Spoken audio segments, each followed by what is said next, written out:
अस्सलाम वालेकुम स्टूडेंट। आज हम बात करेंगे फॉरेंसिक मेडिसिन के ओएसपी के बारे में। जो मोस्ट कॉमन मैं ओएसपी सब बताऊंगी जो ना कॉमनली आती हैं। ठीक है, अब इसमें क्या होगा कि ना आपको ये पिक्चर दिखाएंगे। ठीक है, यहाँ वाइवा में भी दिखा सकते हैं, ओएसपी में दिखा सकते हैं और पूछेंगे कि ना ये कौन सी इंजरी है। ठीक है, और इस इंजरी का नाम क्या है और ना इस इंजरी को डिफ़ाइन करो, ये है क्या।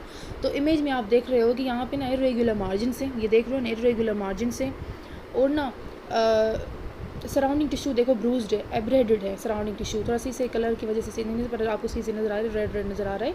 ठीक है, और एजेस अनइवन दिखाई देती है। तो यहाँ पर जो इमेज आपको दिख रही है वो एक लेसिरेटेड वुंड की है। क्या लेसिरेटेड वुंड की है। ठीक है, ये ओएसपी लेसिरेटेड वुंड की है। देखो इसकी खास बात क्या है कि वुंड का शेप इरेगुलर है, एजेस अनइवन है और मार्जिन के साथ एब्रेजन और ब्रूजिंग नज़र आ रही है। ये फीचर लेसिरेशन को ना इनसाइज्ड वुंड से डिफ्रेंशिएट करती है, क्योंकि लेसिरेशन और इनसाइड वुंड की सेम ही होती है। इनसाइड वुंड में क्या होता है कि ना सारी जो मार्जिन होंगी वो रेगुलर होंगी और क्लीन कट होंगी। यहाँ पे जो है ना क्लीन कट नहीं है, थोड़ा आप देख सकते हो ना, यहाँ पे क्लीन कट नहीं है। ठीक है, मैं आपको बाद में इनसाइड वुंड की भी ओएसपी दिखाऊंगी, वो देखना आप लोग। तो ये पहले आप समझ लो कि ये क्या है, कौन सी इंजरी है, लेसिरेटेड वुंड की है। ठीक है, अब आपको ये पूछा जाएगा ना कि लेसिरेटेड वुंड क्या है, इसको एक्सप्लेन करो और इसकी मेडिको लीगल इंपॉर्टेंस बताओ या उसके टाइप्स बताओ। तो आप इसका आंसर कैसे दोगे, मैं आपको अभी बताऊंगी।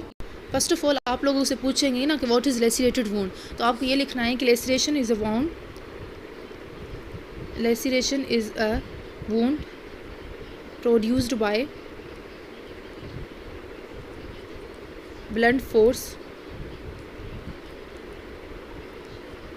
blunt force trauma which causes tearing of skin and underlying tissue। ये याद कर लो या समझ लो कि लेसिरेशन की डेफिनेशन क्या है। आप लोगों को अगर ओएसपी में आ जाए ना तो आप लोग यही बताओगे। ठीक है, कभी कुछ सारे से मिल जाते हैं कि वाइवा में भी आप लोगों से कहते हैं कि ना वो बुक वाली डेफिनेशन बताओ। तो ठीक है, सिंपल वर्ड में लेसिरेशन एक टीयर होती है जो ब्लंट ऑब्जेक्ट की वजह से होती है, जैसे कि डंडा हो गया, रोड हो गया, कोई हार्ड सरफेस पे गिरना।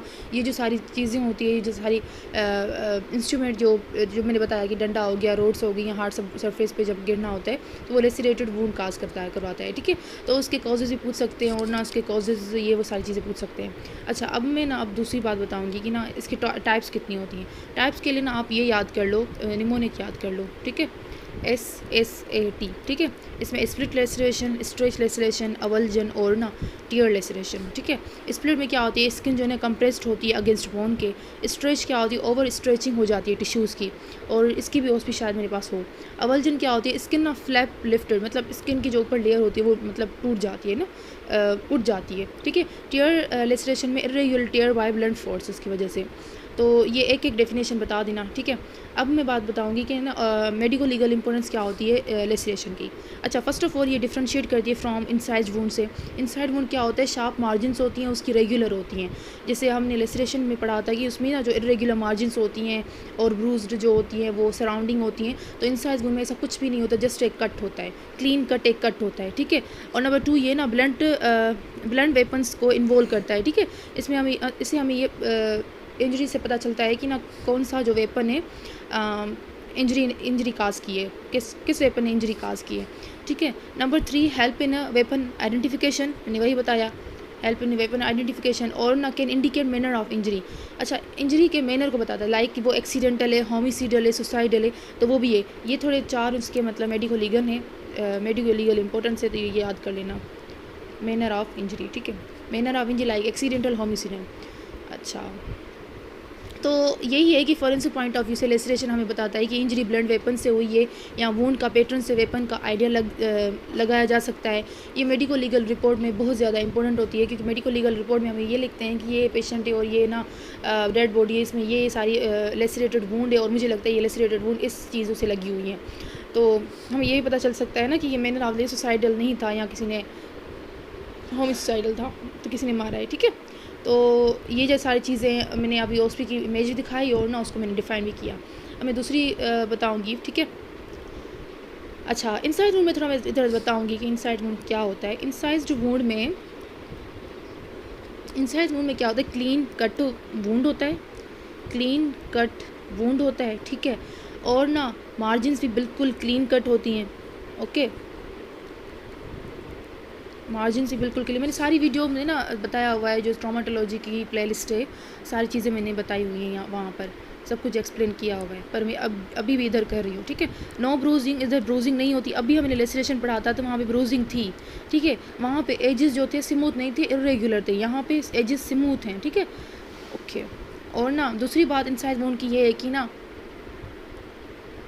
अच्छा, यहाँ पे जो ज़्यादा ब्लीडिंग होती है, क्योंकि क्लीन कटिंग तो वो टिश्यूज़ को क्लीनली कट करता है, तो वहाँ पे जो ब्लीडिंग होती है वो बहुत ज़्यादा होती है, ठीक है। तो आप क्या लिखोगे, फॉर एग्जांपल कभी ये क्वेश्चन आ जाए, आइडेंटिफाई द वुंड, अगर कोई पिक हो और इनसाइड वुंड की पिक हो और आपको ये कहे कि ना identify the wound and medico legal importance, ये क्वेश्चन है ऑस्पी का, तो आप क्या लिखोगे कि इंसाइज्ड वुंड, ये इंसाइज्ड वुंड है, ठीक है। फिर आप लगाओगे कॉमा, फिर लिखो कॉज्ड बाय शार्प वेपन, ठीक है, बस इतना। मेडिको लीगल इम्पोर्टेंस, फिर ऐसे करो। अच्छा, इंडिकेट होमिसाइडल, सुसाइडल और हेल्प इन वेपन आइडेंटिफिकेशन, ठीक है, वेपन आइडेंटिफिकेशन के ये 2-3 लाइनें हैं इसकी, ठीक है। अब फॉर स्टेप वुंड की डेफिनेशन आ जाए, स्टेप वुंड क्या होता है कि ना हमारा पेनिट्रेटिंग पंचर्ड वुंड होता है, पंचर्ड वुंड होता है, स्टेप वुंड को हम कहते हैं, जो ना छुरी से काज होती है, जो पॉइंट जो वेपन होती हैं, लाइक डेगर हो गया, नाइफ हो गई, स्क्रू ड्राइवर हो गया, तो वो जो सारी चीज़ें होती हैं वो डीप वुंड काज करवाती है। स्मॉल सरफेस में ओपनिंग, मतलब जो स्किन का सरफेस है थोड़ी ओपनिंग में डीप ज़्यादा वुंड काज करवाती हैं, और इसकी एजेस भी शार्प होती है। मैंने क्या कहा, वो एक ये तो डीप कट होता है, और ना स्मॉल सरफेस ओपनिंग होती हैं, ठीक है। और दूसरी मैंने बात की कि ना एजेस यहाँ पे जो होती है ना वो बिल्कुल शार्प होती हैं, एजेस यहाँ पे क्या होती है, बिल्कुल शार्प होती हैं, ठीक है। तो ओके, अब ये काज करवाते हैं एक शार्प पॉइंटेड वेपन। इसके कौन कौन से वेपन होते हैं, डेगर, ठीक है, नाइफ हो गया, और ना स्क्रू ड्राइवर हो गया, ठीक है। ये जो सारी चीज़ें होती है वो हमारा इंसाइज्ड वुंड काज करवाती है, ठीक है। इसमें जो फिर से बताऊंगी, इसमें जो वुंड की जो डेप्थ होती है वो ज़्यादा होती है as compare to length, depth ज़्यादा होती है। मैंने आपको बताया ना कि स्मॉल ओपनिंग से भी वो बहुत ज़्यादा डीप चला जाता है। और शार्प वेपन के लाइक ब्लेड हो गया, तो उसकी ना उसके डिपेंड करता है कि उसके वेपन की पॉइंटेड जो एजेस हैं वो कितनी शार्प हैं, ठीक है। अगर सिंगल एज्ड नाइफ है तो एक साइड शार्प और दूसरी ब्लंट होती हैं, ठीक है।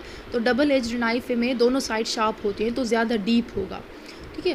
तो क्वेश्चन हो सकता है ऑस्पी का कि ना differentiate stab wound from incised wound, तो आप क्या लिखोगे, तो स्टेप वुंड और इंसाइड वुंड में क्या डिफरेंशिएट करोगे, कैसे करोगे, कुछ पता है आपको, आइडिया? आई एम श्योर नहीं होगा, आपको बताऊँ। स्टेप वुंड में क्या होगा कि डेप्थ ज़्यादा होगी, मैंने अभी बताया डेप्थ ज़्यादा होती है, ठीक है, एज़ कम्पेयर टू लेंथ के। और इनसाइड वुंड में क्या था, लेंथ ज़्यादा थी, क्लीन कट था, मैंने यही बताया था। डेप्थ का मैंने कुछ नहीं बताया था, डेप्थ उसमें लेंथ ज़्यादा थी इनसाइड वुंड में। दोनों क्लीन कट हैं, पर ये मसला ये है कि ये जो काज करवाता है इनसाइड वुंड सेम ही होती है, स्टेप वुंड के मोस्टली सेम ही होते हैं वेपन्स, पर ये है कि स्टेप वुंड जो होती हैं वो ज़्यादा उसकी डेप्थ होती है as compare to length, inside wound की लेंथ ज़्यादा होती है एज़ कम्पेयर टू डेप्थ। अब ना मैं एब्रेजन की बात करूँगी, जिसे हम ना ग्रेज स्क्रैच मार्क्स भी कहते हैं, ठीक है, एब्रेजन। अब ये क्या है, सुपरफिशियल स्किन लॉस हो जाए, सुपरफिशियल स्किन के लेयर लॉस हो जाए, रेडिश ब्राउन सरफेस हो जाए, उससे हम कहेंगे एब्रेजन। एब्रेजन एक सुपरफिशियल इंजरी है जो फ्रिक्शन, स्क्रैपिंग या प्रेशर से होती है। इसकी इसकी ये खासियत है कि ना एक के सरफेस एपिडर्मस रिमूव होता है और ना रेडिश ब्राउन इसके बन जाता है। एब्रेजन का पैटर्न से हम डायरेक्शन ऑफ द फोर्स और ऑब्जेक्ट का आइडिया लगा सकते हैं, जैसे कि फिंगर नेल मार्क से कॉमन इन थ्रॉटलिंग। जैसे हम ना फॉर एग्जांपल कोई एग्जांपल सर ने कहा गया उस में कि ना एब्रेजन का कोई एग्जांपल दे दो, तो आप क्या कहोगे, फिंगर जो नेल्स होंगे अगर नेक में, तो हम ये पता चलेगा कि ना ये थ्रॉटलिंग का केस है, किसी ने इसे मारा है, ठीक है।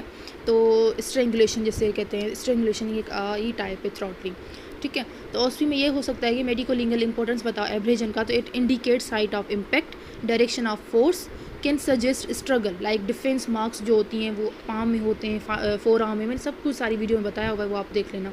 तो ये एब्रेजन की एक मेडिको लीगल क्या इंपॉर्टेंस है, ये इम्पैक्ट बताती है, site of impact, direction of force बताती है, वेपन कौन सा वेपन यूज़ किया गया हुआ है, और ना ये स्ट्रगल को सजेस्ट करती है, लाइक डिफेंस मार्क्स वगैरह जो होती हैं वो एब्रेजन से पता चल जाती हैं। अच्छा, कंट्यूजन क्या होती हैं, उसे हम ना ब्रूज़ भी कहते हैं, ये कभी आता है, कभी कंट्यूजन कहते हैं, कभी ब्रूज़ कहते हैं, तो ये देख लो दोनों नाम। अच्छा, इसकी ना जो स्किन जो है ना इसकी डिस्कलरेशन हो जाती है, स्किन की डिस्कलरेशन हो जाती है, लाइक वो ना ब्लू, पर्पल और ग्रीन में चेंज हो जाती है, ठीक है। अच्छा, ये ऑब्जेक्ट की वजह से होती है जिसमें स्किन इंटैक्ट होती है लेकिन अंदर की जो वेजल्स होती हैं ना वो रेप्चर हो जाती हैं। अच्छा, कलर जो होती है ना वो टाइम के साथ चेंज होती है, लाइक फ्रेश अगर हो तो वो रेड ब्लू होगा, 2 से 3 दिन तक ब्लूइश पर्पल हो जाएगा, 5 से 6 दिन तक वो ग्रीन हो जाएगा, ठीक है, 7 से 10 दिन तक वो येलो हो जाएगा। तो डिपेंड ऑन द डे या ड्यूरेशन ऑफ द टाइम, उस फिर ना ड्यूरेशन उसके मुताबिक वो कलर चेंज होगी इसकी, ठीक है। तो जो कलर होता है ना वो अब आपको मेडिको लीगल क्या होगी इंपॉर्टेंस, कलर जो होगी वो चेंजेस होगी एज की, आप इंजरी के, ठीक है, जितनी एज ज़्यादा होगी इंजरी की उतनी ज़्यादा कलर चेंज होगा।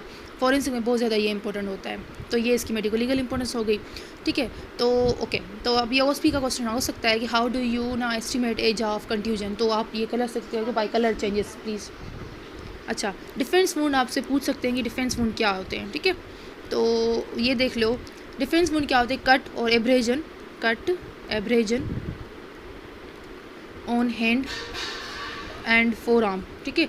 हैंड एंड फोर आर्म में अगर कट हो, एब्रेजन हो, उसे हम क्या कहेंगे, डिफेंस वुंड। डिफेंस वुंड में इंजरी है, ठीक है, जो विक्टिम अपने आप को बचाते वक्त सस्टेन करता है, ये अक्सर हैंड, फोर आर्म,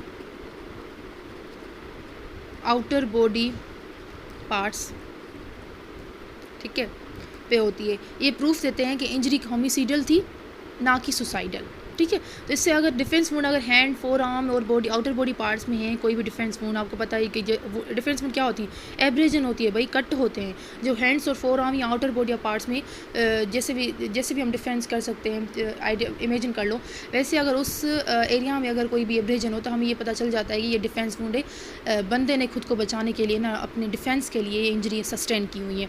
तो ये जाहिर सी बात है, ये होमिसाइडल कैसे, सुसाइडल तो है नहीं, तो इससे ये भी पता चल सकता है ना कि होमिसाइडल था या सुसाइडल था। तो अच्छा, ओएसपी में ये हो सकता है कि ना ओएसपी में क्वेश्चन कौन सा आ सकता है, जैसे कि ना इंपॉर्टेंस बताओ डिफेंस वुंड की, तो ये स्ट्रगल शो करता है, इंडिकेट करता है होमिसाइडल असॉल्ट के बारे में, ठीक है। तो अब मैं ना एक दूसरी ओएसपी के बारे में बताऊंगी। अच्छा, आप लोग ये देख रहे हो ना, ये क्या है, ये जो इमेज है ना इसे कहते हैं एब्रेजन, मतलब ना ये देखो सुपरफिशियल जैसे मार्क्स लगी हुई हैं, सुपरफिशियल स्कैब की फॉर्मेशन हो गई है, तो ये जो है ना ये एज ऑफ इंजरी बताती हैं, ठीक है। टाइम के साथ कलर चेंज होता है, इसलिए ना ये इंजरी किस वजह से होती है, मोस्टली ये फॉल की वजह से हो सकती है, लाइक ड्रैगिंग, ठीक है, रोड पे किसी ने इसे ड्रैग किया है, ठीक है, स्ट्रगल केसेस में भी ये हो सकती है।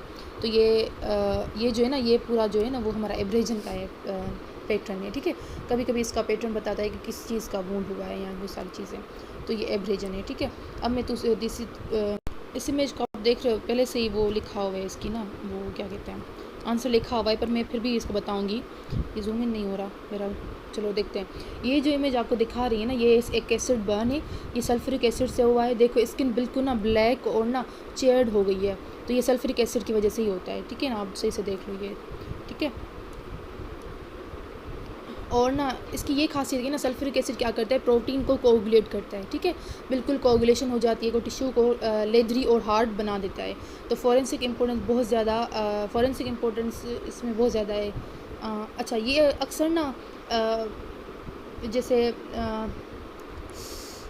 सॉरी, ये जो ना यहाँ पे रिवेंज हो या जेलसी की वजह से जो एसिड अटैक होता है, कभी कभी सुसाइडल इंजेक्शन भी हो सकती है, एक्सीडेंटल इंडस्ट्रियल एक्सपोजर भी कॉज हो सकता है, ठीक है। अच्छा, टॉक्सिकोलॉजी पे ये बात याद कर लो ना, ये 10 to 15 ml सल्फ्यूरिक एसिड की फटल 10 to 15 ml जो होती हैं सल्फ्यूरिक एसिड जो होती है वो फटल बन सकती है पेशेंट के, एक इंसान के लिए, और पेशेंट ना बिल्कुल शॉक पे चला जाता है, परफोरेशन से 1 दिन के अंदर मर सकता है। कोई स्पेसिफिक एंटीडोट नहीं होता, लेकिन मिल्क ऑफ मैग्नीशिया और ना सोप सॉल्यूशन दिया जाता है, क्या, मिल्क ऑफ मैग्नीशिया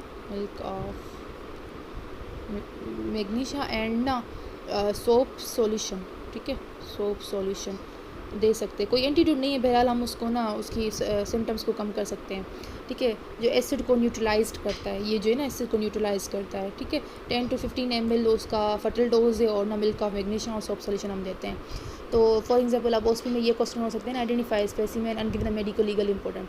तो ये सल्फ्यूरिक एसिड का बर्न है जो ब्लैक चेयर टिश्यू बनाता है, लीदरी नेक्रोसिस, फटल डोज इसकी 10 to 15 ml है। मेडिको लीगल इंपॉर्टेंस ये जो है ना होमिसाइडल केसेस में, जिसमें जेलेसी वगैरह होती है, जिसमें अटैक होते हैं एसिड के, सुसाइडल और ना एक्सीडेंटल बर्न में अच्छा पर मिनट इसकी डिसफिंगरमेंट हो जाती है, ठीक है। तो ये याद रख लेना। तो मैंने 3 इमेजेस बताएं जिसमें लेसरेशन थी, एब्रेजन थी और सल्फ्यूरिक एसिड बर्न थे। आई होप आप लोगों को समझ में आए हो। और ना मेरे भी खुद के एग्ज़ाम है, तो जितना हो सके करती हूँ। अल्लाह हाफ़िज़।